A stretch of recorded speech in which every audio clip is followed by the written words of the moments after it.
வணக்கம் நண்பா. ஓப்போ பார்த்தீங்கன்னா இப்போ ரீசெண்டாக ஒரு சூப்பரான ஒரு ஃபோன் லான்ச் பண்ணியிருக்காங்க. Oppo F19 Pro Plus. இந்த ஃபோனோட அன்பாக்சிங் அண்ட் ரிவ்யூன்னு சொல்ல முடியாது, குயிக் ரிவ்யூ தான் இந்த வீடியோ நம்ம பார்த்துக்க போகிறோம்.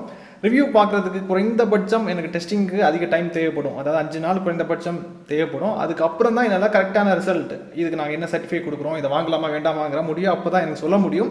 ஸோ எனக்கு ஜஸ்ட் ஒரு அன்பாக்சிங் மட்டும் தான் இந்த வீடியோவில் நம்ம பார்த்துக்க போகிறோம். ஸோ இந்த வீடியோக்குள்ளே போகலாம். அதுக்கு முன்னாடி இது வரைக்கும் நம்முடைய தமிழ் டெக்னிக்கல் குருஜி சேனலை நீங்கள் ஃபாலோ பண்ணாதவங்களா இருந்தீங்கன்னா ஃபாலோ பண்ணி வச்சுக்கோங்க. சப்ஸ்கிரைப் பண்ணாதவங்களா இருந்தீங்கன்னா கீழே சப்ஸ்கிரைப் பட்டன் இருக்கும், அழுத்திக்கோங்க. கூடவே பெல் ஐக்கான் இருக்கும், அதையும் டேப் பண்ணி ஆள் கொடுக்கும்போது நான் எப்பப்போ உங்களுக்கு இந்த மாதிரி புதிய அப்டேட் கொடுக்கும்போது உங்களுக்கு உடன் நோட்டிஷனாக கிடைக்கும்.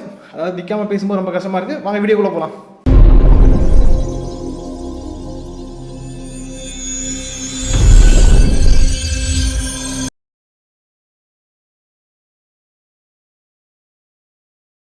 நண்பா, இனி இதோட அன்பாக்சிங் பார்த்துடலாம். அதாவது பேக்கிங் இவங்க எந்த மாதிரி பண்ணுவாங்கன்னா, நார்மல் பாக்ஸ் மேலே இன்னொரு கவரிங் பண்ணியிருப்பாங்க. அந்த கவரை தான் இப்போ நான் பிரிச்சுட்ருக்குறேன். இந்த கவரை பிரித்ததுக்கப்புறமா நார்மல் பாக்ஸும் ஓப்பன் பண்ணுறேன் பாருங்கள். அதாவது நார்மல் பாக்ஸை ஓப்பன் பண்ணும்போது மேலே பார்த்தீங்கன்னா ஒரு குட்டி பாக்ஸ் இருந்திருக்காங்க கருப்பு கலரில். இதை ஒதுக்கி வச்சுரும், அப்புறமா உங்களுக்கு லாஸ்ட்டில் ஓப்பன் பண்ணி காமிக்கிறேன். தென் இந்த பாக்ஸில் உங்களுக்கு மேலே ஸ்மார்ட் ஃபோன் தந்திருக்காங்க. ஸ்மார்ட் ஃபோன் பார்க்குறதுக்கு கொஞ்சம் ஸ்லிம்மாக இருந்த மாதிரி இருக்குது. இதையும் அப்புறமா பார்த்துக்கலாம், இப்போதைக்கு மாற்றி வச்சுடும். தென் இந்த பாக்ஸில் உங்களுக்கு 50 வாட்டில் ஒரு சார்ஜர் தந்திருக்காங்க. அப்புறமா ஹெட்ஃபோன் இது கூட வருது. ஹை குவாலிட்டியில் ஒரு டேட்டா கேபிள் கொடுத்துருக்காங்க. டேட்டா கேபிளோட குவாலிட்டி பார்க்குறதுக்கு ஆப்பிளோட டேட்டா கேபிள் மாதிரி இருக்குது பார்க்குறதுக்கு. அதாவது அந்தளவுக்கு பெர்ஃபெக்டாக பண்ணியிருக்காங்க. தென் முதல்ல ஒதுக்கி வச்ச அந்த குட்டி பாக்ஸை உங்களுக்கு ஓப்பன் பண்ணி காமிக்கிறேன். அந்த குட்டி பாக்ஸை பிரிக்கும்போது ஃபோனுக்கு தேவையான கேஸ் கொடுத்துருக்காங்க, சிம் எஜெக்டர், பேப்பர் ஒர்க்ஸ், இவ்வளோ தான் உங்களுக்கு இந்த அன்பாக்சிங்கில் வருது. அன்பாக்சிங் பார்த்துருப்பீங்க. இனி ஃபோன் எந்த மாதிரி இருக்குங்கிறத பாருங்கள். அதாவது நேச்சுரலாக இந்த மாதிரி தான் உங்களுக்கு பார்க்குறதுக்கு இருக்கும், எந்த லைட் எஃபெக்ட்டும் இல்லை. அதாவது நீங்கள் வாங்கினாலும் இது மாதிரி தான் பார்க்குறதுக்கு இருக்கும். இது ஒரு 5G ஃபோனுங்கிறது உங்கள் எல்லாருக்குமே தெரிஞ்சிருக்கும். என்ன தான் ஃபோனில் 5G கொடுத்துருந்தாலும் நம்ம ஏரியாக்களில் 5G அப்கிரேட் ஆகிறதுக்கு இன்னும் டைம் ஆகும்.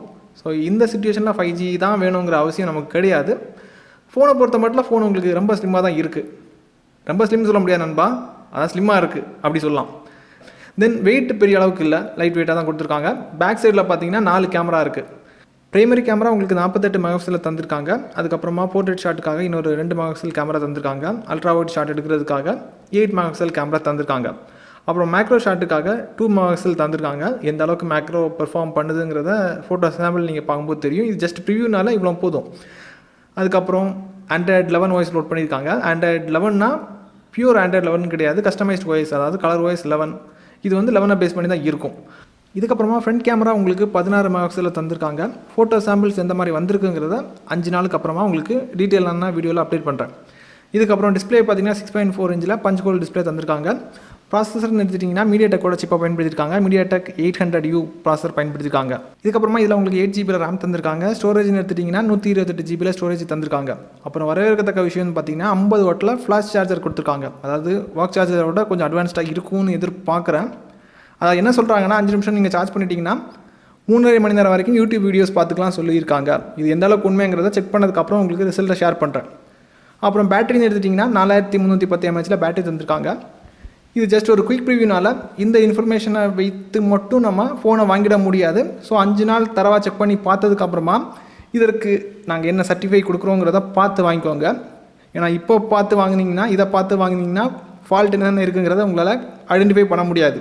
அதுக்காக தான் சொல்கிறேன், ஒரு 5 நாள் வெயிட் பண்ணதுக்கப்புறம் பொறுமையாக வாங்கிக்கோங்க. இதுக்கப்புறம் உங்களுக்கு எந்த மாதிரி ஸ்மார்ட் ஃபோனை ரிவ்யூ பண்ணணுங்கிறத கீழே கமெண்ட்டில் தெரியப்படுத்திக்கோங்க. அதுக்கு பேர் ஒரு விஷயத்தை கேட்கும்போது கண்டிப்பாக அதை பண்ணுவேன். இதே மாதிரி இன்னொரு நல்ல ஒரு அப்டேட்ஸை சந்திக்கலாம் நண்பா. Keep supporting.